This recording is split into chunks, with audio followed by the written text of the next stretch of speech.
हम कहां खड़े हैं।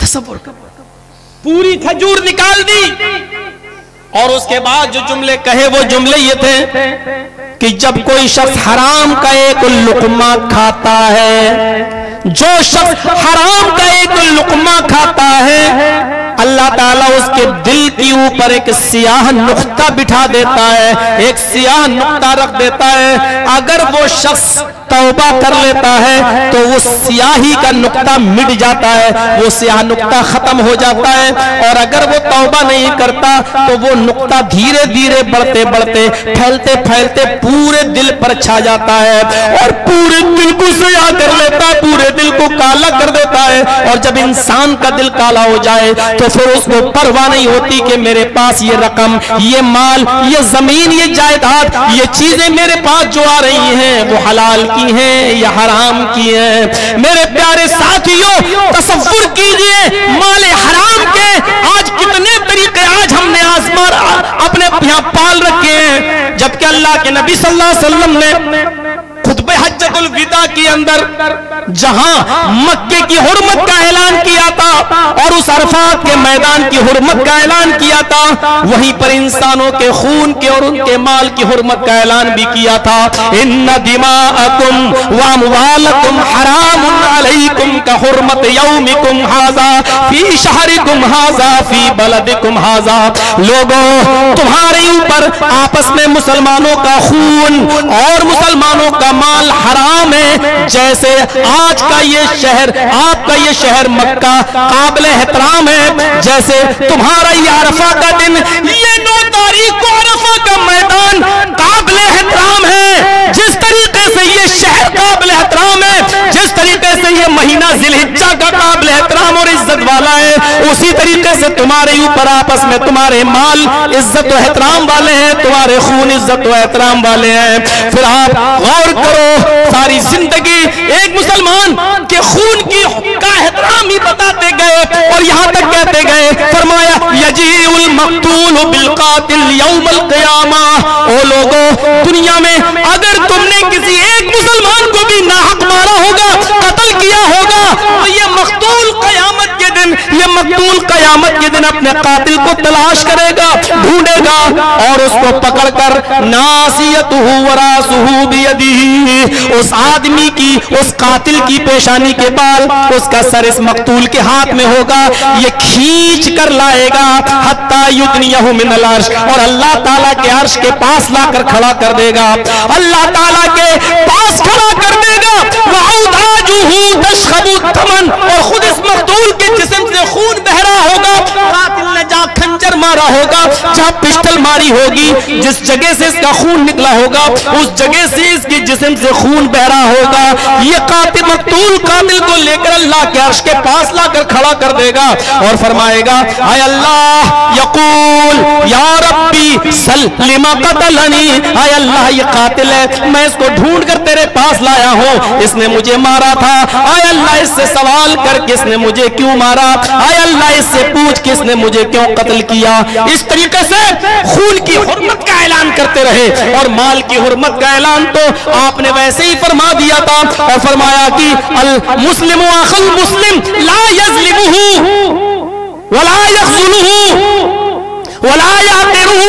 अल्लाह के नबी सल्लल्लाहु अलैहि वसल्लम फरमाते, एक मुसलमान दूसरे मुसलमान का भाई है, न उसके ऊपर जुल्म करता है, न उसको रुसवा जलील करता है, और न उसको हकीर निगाह से देखता है, न उसको जलील नजरों से देखता है। इंसान के बुरा होने के लिए, एक मुसलमान के बुरा होने के लिए इतना ही काफी है कि वो अपने किसी मुसलमान भाई को बुरी नजर से देखे, उसको हकारत भरी नजरों से देखे। फिर आपने फरमाया, अल मुस्लिमु कुल्लुल मुस्लिमी अलल मुस्लिमी हरामुन मालुहु व दमुहु व इर्जुहु। हर मुसलमान का एक दूसरे मुसलमान पर, हर मुसलमान पर एक दूसरे मुसलमान का खून भी हराम है, माल भी हराम है, उसकी इज्जत व आबरू को उछालना भी हराम है। आप इस तरीके से ऐलान करते रहे। यहाँ तो जब चाहो जिसको रुसवा कर दो, जब चाहो जिसको जलील कर दो, और जब चाहो जिससे नाजायज तरीके से माल ले लो। मौलाना जर्जीस की मोबाइल की दुकान है, एक मिसाल दे रहा हूं, खरीदने मत आ जाना। जर्जीज साहब की मोबाइल की दुकान है। मैं जानता हूं कि आदमी मेरे इलाके का और मुसलमान है। मैं जानता हूं कि 10,000 रुपए का मोबाइल है, लेकिन नया नया लॉन्च हुआ है। 22,000 और 25,000 रुपए तक उसकी कीमत लग गई। अब 10,000 की चीज को हम 10.5 में दे दें चलेगा, 11 में दे दें, हम भी 2 रुपए कमाने के लिए बैठे हैं। लेकिन हमें अपने भाई की खाल उधेड़ना है। नया नया लॉन्च हुआ है, 10,000 का मैंने लिया है, हम उसको 25,000 की टोपी पहना देते हैं। ये माल भी आपका नाजायज तरीके से है जो आप खा रहे हैं। जर्जीज साहब के पास मोबाइल सबलवाने आते हैं आप, मैं जानता हूं कि 500 रुपए में सबल सकता है, लेकिन हमने आपको कमियां बता दी। इसमें ये कमी है, इसकी ये चीज डैमेज हो गई है, ये सब बदली जाएगी और इसमें खर्चा 3,000 रुपए का आएगा। आप जानते नहीं है मोबाइल से नापलत है। 500 रुपए की चीज का 3,000 बता दिया और आपने दे दिया, उसको कर दिया सही। ये तरीका भी आपका नाजायज है, ये तरीका भी आपका नाजायज है। किसी का मुकदमा कहीं चल रहा है, हमने गरीब आदमी की जमीन और जायदाद पर कब्जा किया है, लिया है, लेकिन जज भी बिकाऊ है, प्रशासन भी बिकाऊ है, करे तो क्या करे। उस गरीब आदमी के पास इतना रिश्वत देने को नहीं है कि वो अपनी जमीन जायज तरीके से ले सके, और जितनी रिश्वत उसको देना पड़ रही है उतने की तो जमीन भी नहीं है। और इस आदमी के शोर से ताकत है, पावरफुल है, इसने 1,00,000 2 लाख रुपए रिश्वत देकर उस जमीन को अपने नाम फैसला अपने हक में करा लिया। मेरे भाइयों, आप गौर कीजिए, हदीस की किताबें पढ़ जाइए। अल्लाह के नबी सल्लल्लाहु अलैहि वसल्लम जानते थे कि रिश्वत एक ऐसी जुर्म है, इसीलिए आपने रिश्वत को सिर्फ हराम कहकर नहीं छोड़ा, बल्कि ऑन स्पॉट फैसला कर दिया, अर्राशी वल मुर्तशी किलाहुमा फिन्नार। नाजायज तरीके से रिश्वत देने वाला और रिश्वत लेने वाला, रिश्वत देने वाला और रिश्वत लेने वाला, ये दोनों की दोनों जहन्नम के अंदर दाखिल होंगे।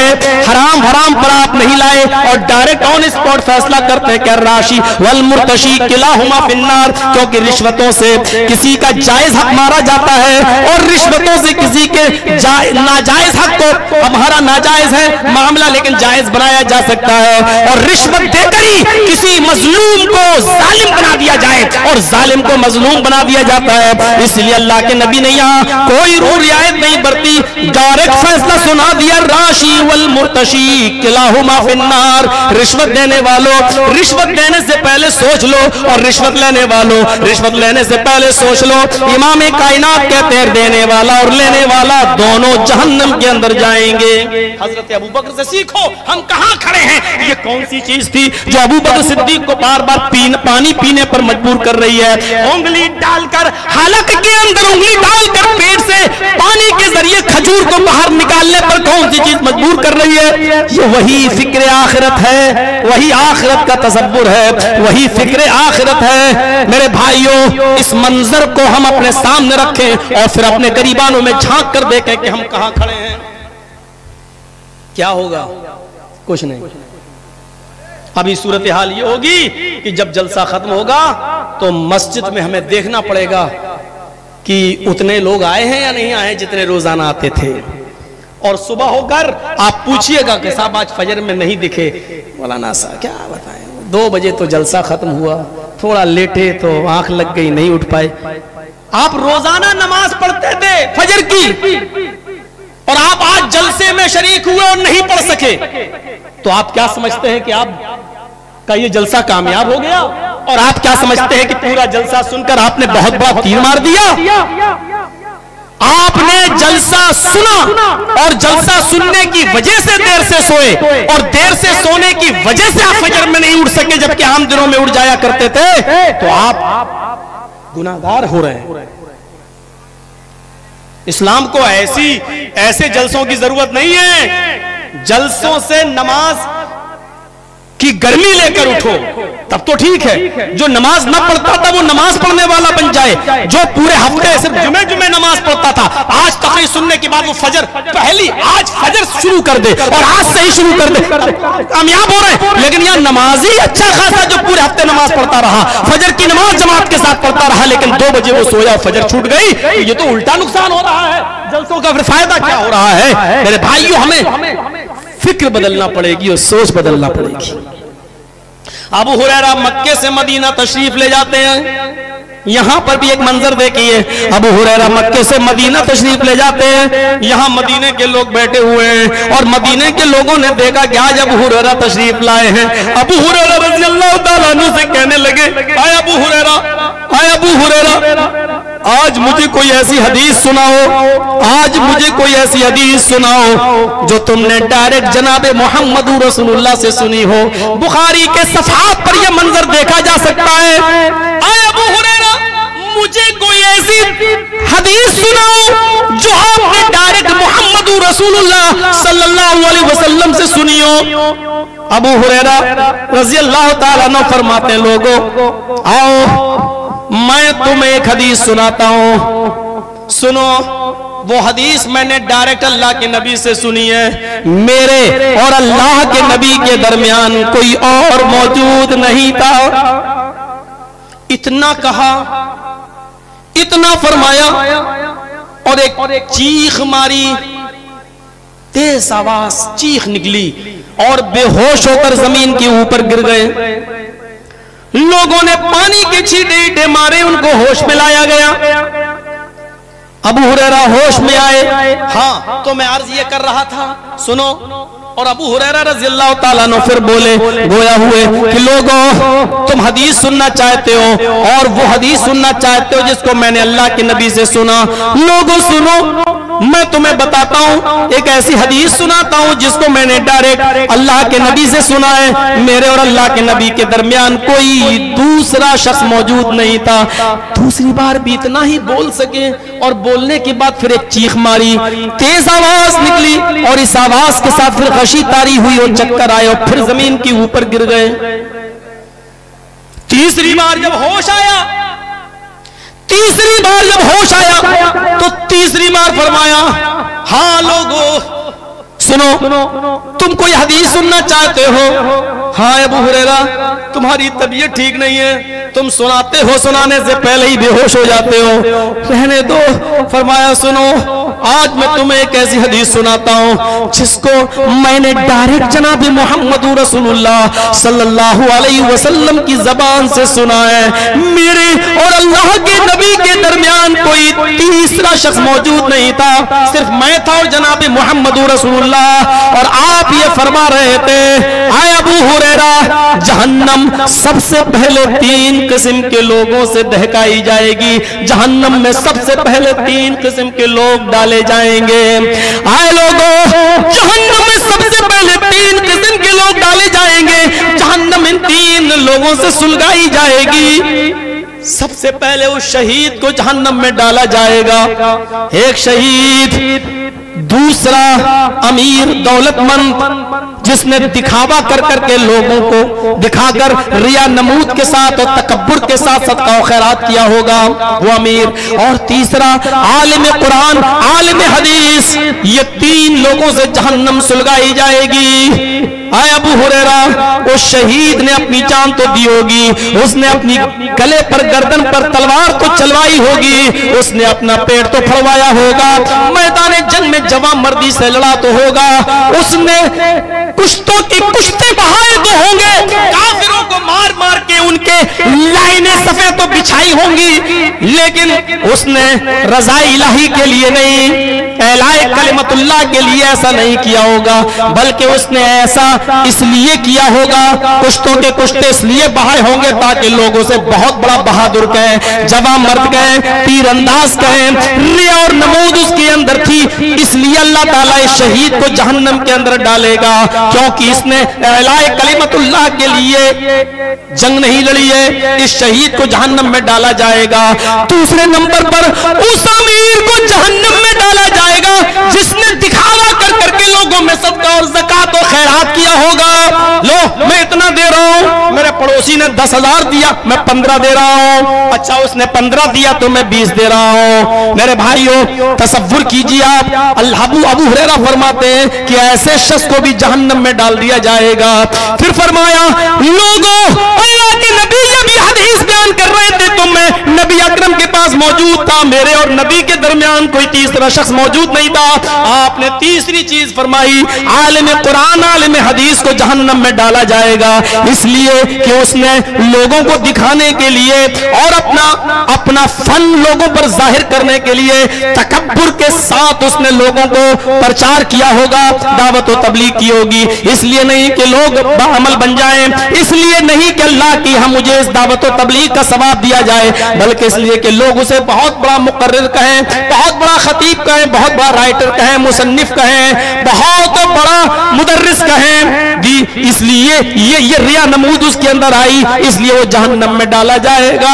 और मैं बार बार बेहोश होकर जमीन के ऊपर इसलिए गिर रहा हूं, इसलिए गिर रहा हूं कि तुम लोगों में सबसे ज्यादा नबी से हदीस के मुतालिक सवाल जवाब मैं ही करता हूं और नबी की हदीसें मैं ही पहुंचाता हूं। लोगों, मुझे डर लगता है कि कहीं अबू हुरैरा भी क़यामत के दिन उसी सफ में खड़ा ना कर दिए जाएं, मुझसे भी उसी सफ में खड़ा ना कर दिया जाए। अल्लाह ताला मेरे दिल के अंदर भी रिया नमूद पैदा ना फरमा दे। मेरे भाइयों, जब तीसरी मर्तबा अबू हुरैरा रज़ियल्लाहु ताला अन्हु ने ये जुमले अदा किए, तो फिर यहां जुमले अदा करने के बाद फिर एक चीख मारी और तीसरी बार भी बेहोश होकर जमीन के ऊपर गिर गए। ये कौन सी चीज थी?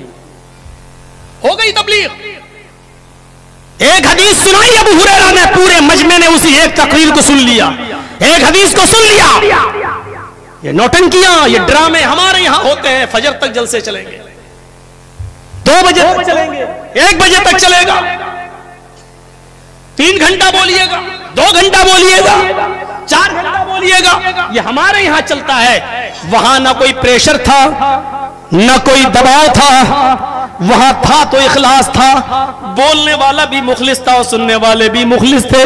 और तसव्वुर कीजिए कि अबू हुरैरा रज़ियल्लाहु ताला अन्हु, नऊज़ु बिल्लाह, यहां बैठे हुए जितने मुसलमान हैं, क्या ये तसव्वुर कर सकते हैं कि अबू हुरैरा के अंदर भी तकब्बुर आ सकता है? क्या वो भी घमंड में सबसे ज्यादा हदीसें उन्होंने सुनाई, उनको तकब्बुर था? नऊज़ु बिल्लाह, हमारी जबान कट के गिर जाए अगर अबू हुरैरा रज़ियल्लाहु ताला अन्हु के बारे में हम ऐसा जानबूझकर सोच भी लें। लेकिन फिक्र आखिरत क्या थी, डर क्या था और आखिरत का तसव्वुर क्या था?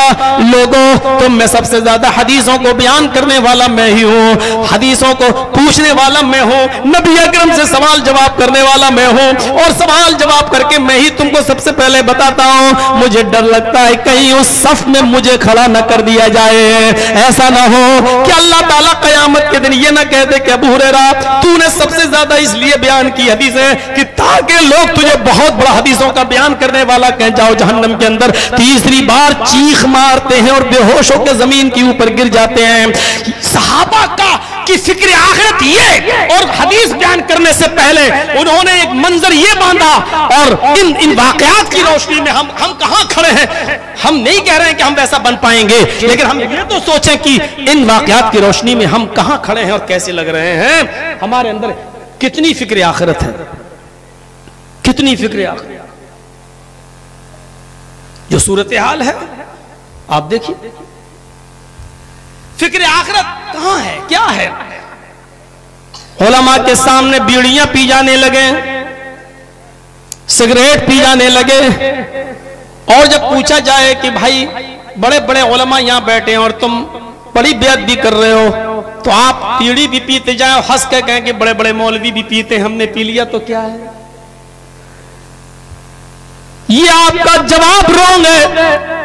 आपने मॉडल या आइडियल उलमा को बनाया है। इस्लाम शुरू से कह रहा है कि उलमा आइडियल नहीं होते हैं, उलमा नमूना नहीं होते हैं। उलमा जो बयान कर रहे हैं किताब और सुन्नत की रोशनी में, उनको देखो। डॉक्टर जाकिर नाइक बार बार एक ही पैगाम देते रहे कि मुसलमानों को देखना है, अगर इस्लाम को देखना है तो मुसलमानों को मत देखो, कुरान और हदीस देखो, कुरान देखो, हदीस देखो। कुरान पढ़ोगे और हदीस समझोगे तो समझ में आएगा कि इस्लाम क्या है। मुसलमानों के हालात पर नजर डालोगे और इस्लाम को समझने के लिए मुसलमानों को देखोगे तो तुम कभी भी इस्लाम की सदाकत तक नहीं पहुंच पाओगे। बकौल उस राइटर के जिसने पूरी दुनिया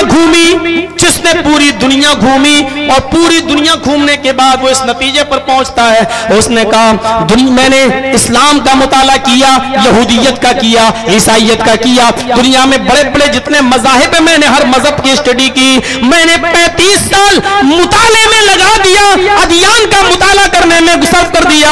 और अध्ययन का मुताला करने के बाद, मज़ाहिब का मुताला करने के बाद जब मैंने दुनिया की सैर की तो मैं इस नतीजे पे पहुंचा कि अगर कोई मुझसे ये कहे कि बताओ दुनिया का सबसे अच्छा मजहब कौन है, तो मैं कहूंगा कि वो इस्लाम है, मैं कहूंगा कि वो इस्लाम है। लेकिन अगर पूछने वाला ये पूछे कि पूरी दुनिया की तुमने सैर की तो ये बताओ दुनिया की तुम्हें सबसे बदतर कौम कौन सी नजर आई, तो मैं बरजस्ता ये कहूंगा कि सबसे बेहतर मजहब तो इस्लाम है, लेकिन दुनिया की बदतरीन कौमों में सबसे बदतर कोई कौम है तो वो कौम मुस्लिम है।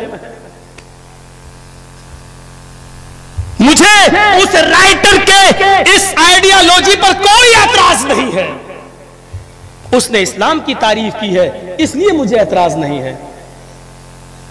और बदतरीन कौम में मुस्लिम बताई है, मुझे इस पर भी कोई एतराज नहीं है, क्योंकि जमहूरियत इसी का नाम है, सच्चाई सुनो और सच्चाई सुनने का जज्बा अपने अंदर पैदा करो। यही जमहूरियत है, यही सेकुलरिज्म है। कितने पर्चे मेरे पास आए और कितनी बातें सुबह से कही, जबकि मौजू मुझे दिया गया फिक्र आखिरत, लेकिन फिर भी कचो के मारे गए। मौलाना साहब ऐसा ऐसा माहौल है, क्या